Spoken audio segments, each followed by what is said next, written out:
Welcome to the 15th edition of the Panama Interview Series, where we discuss topics regarding foreign direct investment in Latin America and the Caribbean. We are streaming live from the capital city of the Republic of Panama. The Panama Interview Series is produced by Bico Legal and Compliance Consulting, LLC, a Miami domicile limited liability corporation with offices in downtown Miami and Panama City, Panama. We provide international, commercial, and transactional legal and regulatory compliance advice and related services to manufacturers and brand owners that seek to boost profit and hedge domestic risk through international distribution in the USA and in Latin America and the Caribbean. My name is Anthony Robinson, and I am managing member of Bico Legal and Compliance Consulting. In this edition of the Panama Interview Series, we will discuss the Americas Partnership for Economic Prosperity, APEP for short, and more generally, the future of U.S.-Latin American relations. To that end, we are honored to have as our guest Daniel F. RUNDE, the Senior Vice President at the Center for Strategic and International Studies, CSIS in Washington, D.C., where he is the Director of the Project on Prosperity and Development. We have several topics to cover in only 30 minutes. Accordingly, please put your questions in the chat, and I will submit them to Mr. RUNDE afterwards. So let's jump in. Good morning or good afternoon, Mr. RUNDE. Welcome. Thank you for taking the time to speak with us today. Thanks so much. I'm really happy to be here, Anthony. I was in Panama City a couple of weeks ago. What a beautiful place. I love Panama, and I'm always inspired to come visit such a beautiful country. It's a wonderful place. Well, now you have a friend here in Panama, and just call us when you get to Tocumen, and we'll show you around. I had a great eating. The Chinese food is great there. There's diverse seafood's awesome. I love the vibe. Love it. Yeah, I mean, there are a lot of natural resources. One of the best things about Panama is we're not in the hurricane loop. So Ian is passing through, and we have occasional earthquake, but nothing. Our natural disasters are little compared to the rest of the region. But before we jump into the topic of today's conversation, I wanted to take just the opportunity to briefly touch on your thoughts on the future replacement for the president of the Inter-American Development Bank. Because yesterday in The Hill, which is the premier source online for policy and political news, The Hill published an opinion piece that you authored, which is entitled, "Trump's Pick for Head of IDB Fired, We Need a Consensus Replacement." It so happens that you opine in that piece that in addition to candidates from Chile, Mexico, and Honduras, several Panamanians would be good candidates in your opinion, namely Isabel St. Malo, the former vice president, Carmen Gisela Vergara, the current head of Pro-Panama and former commerce minister, and Ramon Martinez, the current Panamanian ambassador and former minister of commerce. So the question is, what are the competitive advantages that a Panamanian candidate has over the field? And who do you think will be selected as the next president of the IDB? There are many excellent potential candidates from Panama who could represent Panama and represent the region so well as president of the Inter-American Development Bank. I think that Isabel St. Malo, who's the former vice president of Panama, is a globally recognized figure and globally respected. She would be a wonderful person to run the Inter-American Development Bank. I had a chance to meet Carmen Gisela Vergara when I was in Panama a couple of weeks ago. I was really impressed. She's a former minister of commerce. She used to be on the board of CABE, so she knows about multilateralism. She's had senior level positions, and she's got a strategic vision for the region and for Panama. I was really impressed with her. I've also been very impressed with Panama's ambassador here in the United States. I think that former Minister Martinez, Ambassador Martinez, would be a very excellent pick to run it. My view is that it will likely there will be, I think, a significant amount of pressure from a variety of quarters to support a woman to be the next president of the Inter-American Development Bank. There has not been a woman president of the Inter-American Development Bank in its more than 50 years. I also think that given sort of the world that we're in and the preferences of a number of the major shareholders, including the bite of the United States, I think there'll be a preference for a candidate from a country that has a government that has a progressive, a generally progressive but responsible inclination. And so what I mean by that are countries that maybe sort of socially democratic or center left, might be characterized as center left, but also are not necessarily, how shall I describe it, exporting global problems to the rest of the region or to the United States. So are they, so in my mind, that leads me to the new government in Honduras, the relatively new government in Chile, the government in Panama, and the government in Mexico. So in my mind, if I look at those four countries and I go through it in the piece, I talk about different potential candidates. I think that running for the presidency of the Inter-American Development Bank is running a political campaign. And so the candidate themselves can't put themselves forward. Their government has to put themselves forward. So you can talk about all sorts of names and all sorts of candidates, but ultimately your government as the shareholder of the institution has to put your name forward. You cannot put your name forward. Then your government, your finance ministry, your foreign ministry, or the head of state of your country has to like you enough and support you enough to pick up the phone and make 10, 20, 30, 40 phone calls, maybe make available transport, government transport, to support you and make 10 or 20 international trips in very short notice to get in front of shareholders to pitch them on your potential candidacy. All that is to say that my view is it's generally the case that candidates come from within a government themselves that have a strong relationship with the Minister of Finance of a country, the Minister of Foreign Affairs of a country, and that has a good enough relationship with the head of state that they're willing to spend some international political capital and time on your candidacy. So that leads me to believe that someone who's already currently serving in a government or recently having served in a current administration are the most likely candidates. If you were a betting man, who would you put your money on?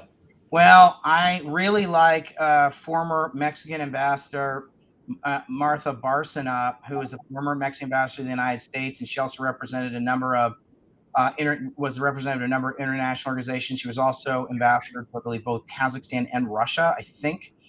I'm very, I think the candidates from Panama are very impressive and very, very interesting. But I think that if President AMLO were to decide to support a candidate from Mexico, I think a potential candidate would be somebody like former Ambassador Martha Bárcena.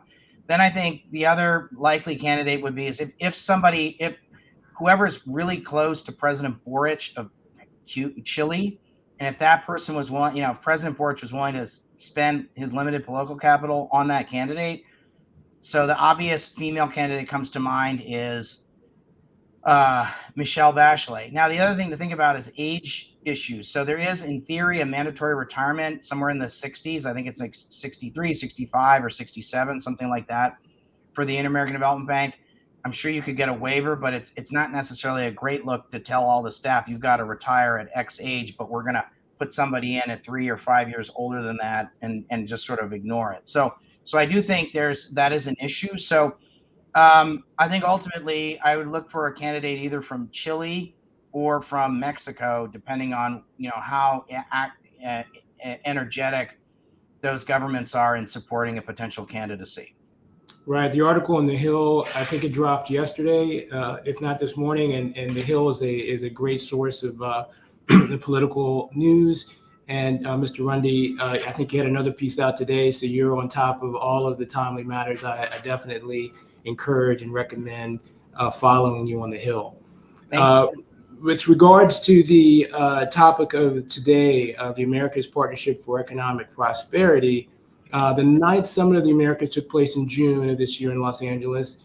And following the summit, the U.S. Department of State published on its website a post entitled 5 Things to Know from the Summit of the Americas, which summarized the following takeaways. Okay, so one, the Crisis Forward initiative focuses on solving urban issues through job creation and innovation. The action plan on health and resilience in the Americas will strengthen health systems and make them more equitable. The Americas Partnership for Economic Prosperity will create jobs and more resilient supply chains.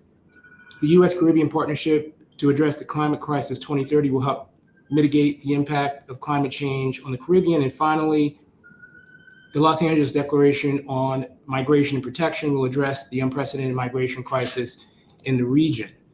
All of these topics, each of these topics deserve to be the focus of its own LinkedIn Live event, and we would be honored to host you again to cover them. But this afternoon, we're speaking with you, Mr. Runde, about the APEP, because in June of 2022, you authored an editorial entitled Taking the America's Partnership for Economic Prosperity as an Opening Bid to Go Bigger. The Biden administration states that the purpose of the APEP is to drive economic recovery and growth for our hemisphere and improve economic conditions for working people.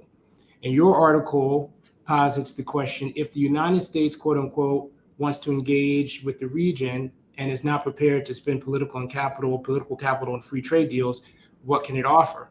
So accordingly, Mr. Runde, the first question is whether the APEP is sufficient alone to achieve its objectives, or are additional policy initiatives needed? So thanks so much for asking that question. I think that I took the Biden administration at their word. Then Vice President Biden made something like 8 trips to Central America, and I think 8 additional trips to the rest. I think he made something like 16 trips to the Western Hemisphere as vice president. So he's very committed to the region.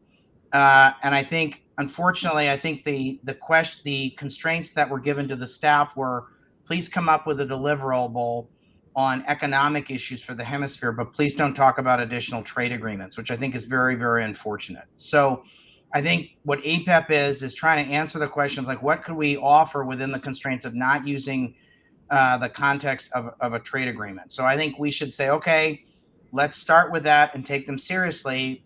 But then I think we should go a little bit further on a number of different fronts. So for example, I think I think it would be great if we had a free trade agreement with Uruguay and with Ecuador. They both are asking for it. We have great governments there. We should support them. You're not seeing a lot of political movement on that. I think it's unfortunate. We've let the what's called Trade Promotion Authority, which is known as Fast Track, expire, and it's something we ought to revisit in the next Congress. So we need to, I think, revisit potentially free trade agreements with Ecuador and Uruguay. I think we ought to do it. I think we ought to revisit the vision of former Democratic President Clinton when he hosted the first Summit of the Americas in 1994, which was the vision of a hemispheric-wide trade agreement. I think we should go back to thinking about that. That may be too ambitious in the short run, but over time, I think we ought to continue to hold that up as a goal in the medium to longer term.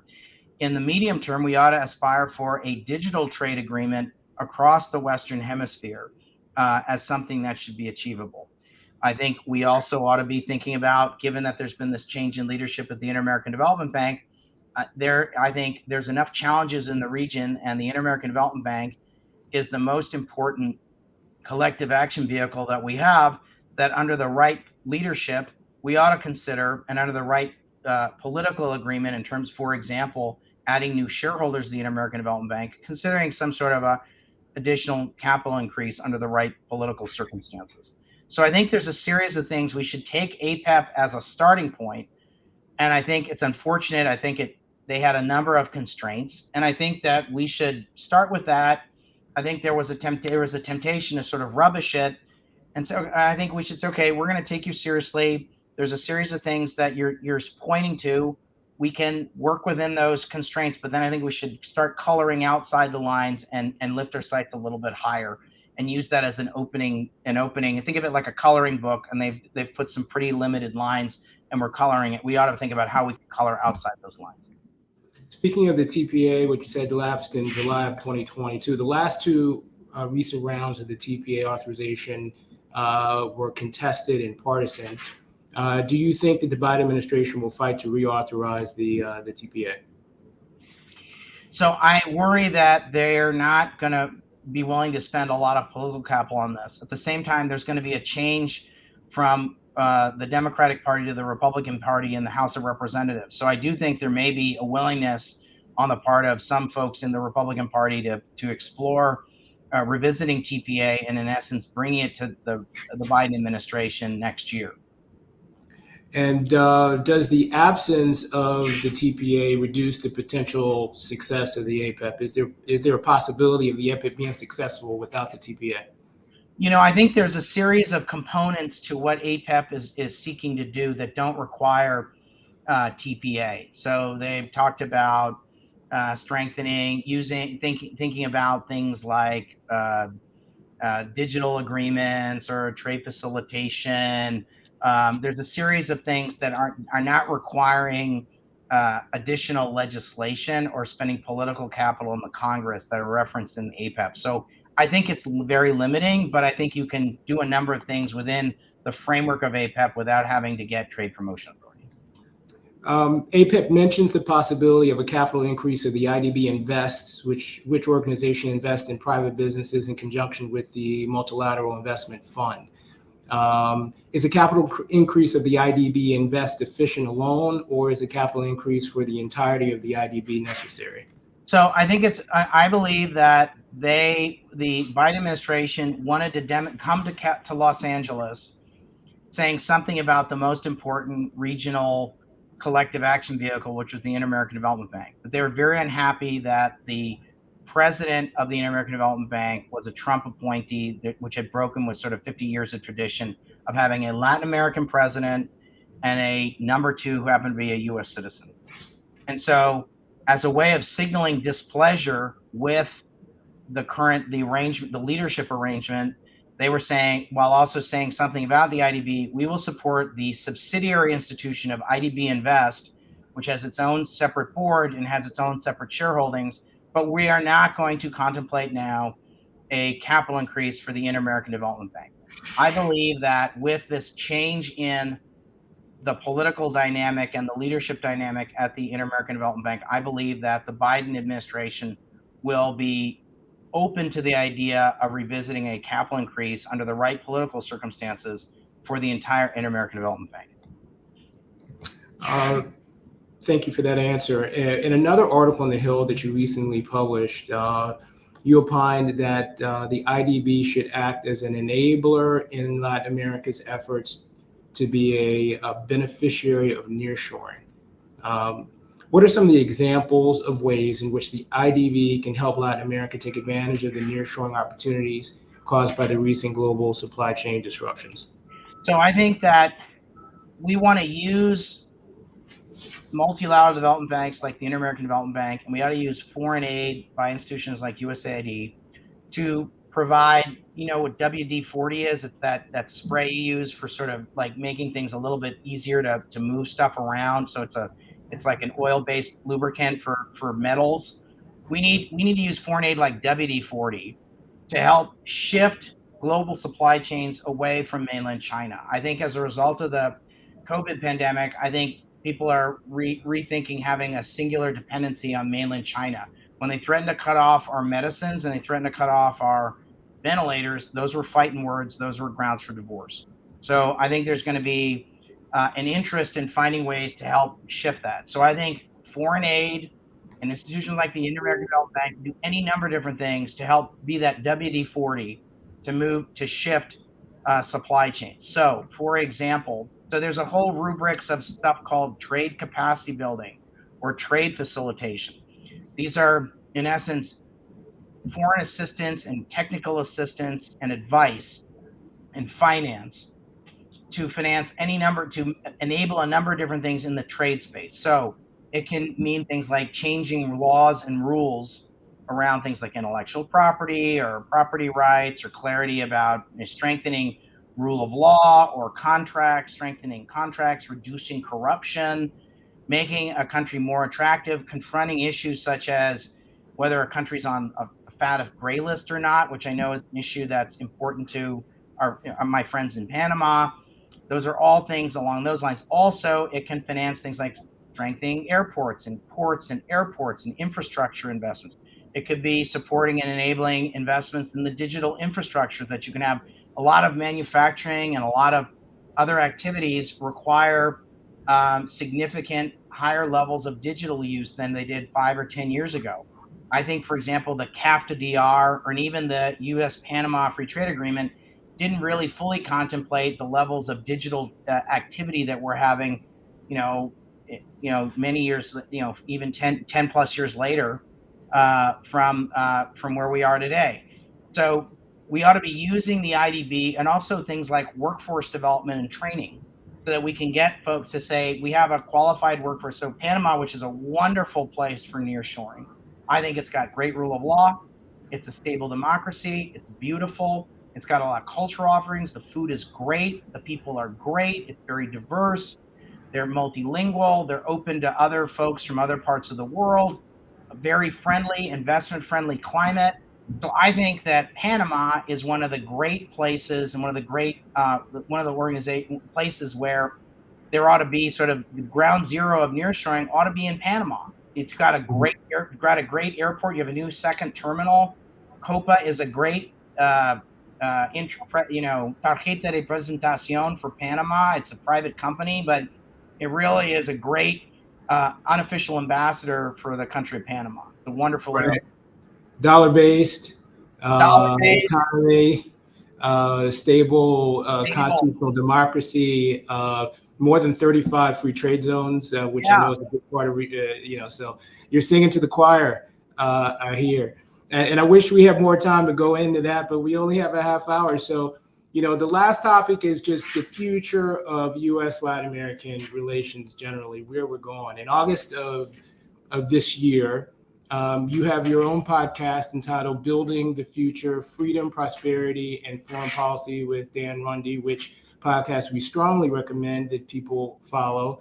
You had a discussion with Cynthia Arnson about the future of U.S.-Latin American relations. And Ms. Arnson opined that the future is not necessarily one that's going to be positive. She painted a picture of quote unquote refrain on the part of the U.S. government and opined that, U.S.-Latin American relations will be more fractured. It will be in a fractured hemisphere, she said, with more domestic constraints on the ability of the U.S. government to play a positive role. Do you agree with Ms. Arnson's forecast? Ms. Arnson is a very, very smart and very experienced observer of Latin American affairs. I have a lot of respect for Ms. Arnson. I think it's very possible that that is a future we could have. I think we ought to do everything in our power to try and prevent such a future from happening. I think it requires American leadership and involvement. I think that I was really pleased to see that the Biden administration was able to host the Summit of the Americas in Los Angeles earlier this year. I thought that was a good step. I think there's a number of very able and well-meaning people in the American government who understand that this is a future we don't want to see happen. I think that we are having a strengthened Inter-American Development Bank, more engagement with the OAS, standing up for democracy and pushing it back against autocrats in places like Nicaragua, I think is a part of that as well. I think that we have a shared future in the hemisphere, and I think that if we work together and if we work towards a shared vision of the future of the hemisphere, we may be able to prevent such a future from happening. So I have a lot of respect for her opinions and views. It's possible that such a future could come about. I think we all ought to work our darndest to do our best to try and prevent such a thing from happening. There's a lot of capable and good leaders around the hemisphere who would like to not see that happen. We should work with those leaders both in business and civil society, educational institutions, religious leaders, and of course, political leaders. There's a lot of good political leaders. I think countries like Panama have great, very good governments and very capable people who have joined their government. And so I think we ought to do our best to work together to try and stop such a future from happening, though I recognize it's a possible future. One of her observations was that, the U.S. only pays attention in times of crisis to the region, and that the United States, does not consistently have something to offer other than, talking about why the region shouldn't be working with other competitive forces. And that I've read and resonated and heard in other areas. Does that ring true to you? Look, I think that The U.S. does suffer from ADD, especially in Central America, and I'd include Panama. So in Central America and the Caribbean, we have, unfortunately, a significant case of ADD where we have only, it is true, she's right. I think we ought to do our best to counteract that in a couple of ways. One is having significant trade arrangements like CAFTA-DR or the U.S.-Panama Free Trade Agreement help lock us in and engage us in a deeper way. I also think making sure that we send excellent and able senior people who are effective to represent the United States. For example, we do not currently have a U.S. ambassador in Panama. We haven't had an ambassador for 4 years. It's embarrassing. I'm embarrassed as an American. And I know that my view is that the current nominee that's been put forward by the Biden administration has been confirmed once by the U.S. Senate. I understand why some U.S. senators might have some qualms about confirming the nominee. But my view is if she's been confirmed once for and entrusted for the U.S. ambassadorship, we should not dilly-dally, and we ought to go ahead and confirm her again, because I think this has gone on too long.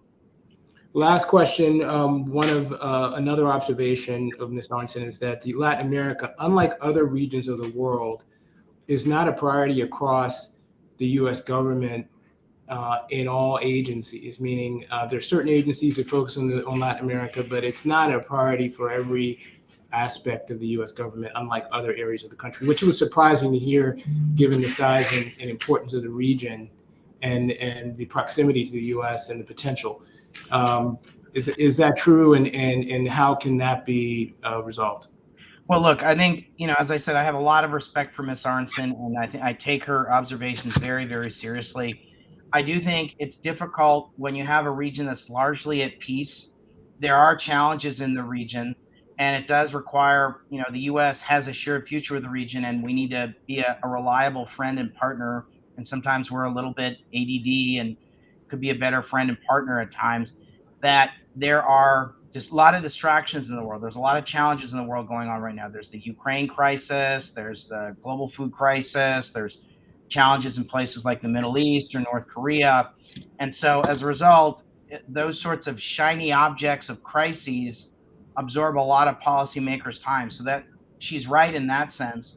But it does mean that we need to ensure that we have capable, able, senior, effective people who are entrusted with being, representing the United States long-term, significant and sustained interest in the region, because we have a shared future in the Western Hemisphere.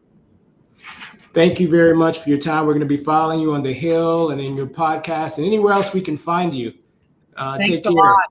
I hope to get down to Panama again soon. It's nice to do this. Thanks for having me. Thank you. Take care. Goodbye. Bye.